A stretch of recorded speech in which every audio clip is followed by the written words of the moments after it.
নমস্কার বন্ধুরা, আপনারা দেখছেন সাহা মোবাইল। আমার হাতে আছে জিও 220B জিও ফোন। দেখুন এইখানে নেটওয়ার্ক প্রবলেম চলছে, নেটওয়ার্কটা রানিং।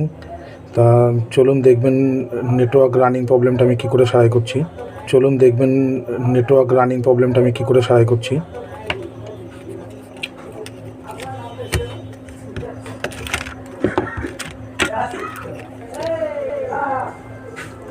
দেখুন বন্ধুরা, আপনারা শুধু এইখান থেকে এইটায় জাম্পার করে দেবেন। এই দুটো ক্যাপাসিটার জাম্পার করে দিলেই আপনাদের এই নেটওয়ার্ক রানিং প্রবলেমটা সলভ হয়ে যাবে। আমি আপনাদের জাম্পার করে সলভ করে দেখাচ্ছি। বন্ধুরা দেখুন, আমি জাম্পারটা করেছি। জাম্পার করার পর নেটওয়ার্ক প্রবলেম পুরোপুরি একদম ঠিক হয়ে গেছে। তা এইভাবে আপনারা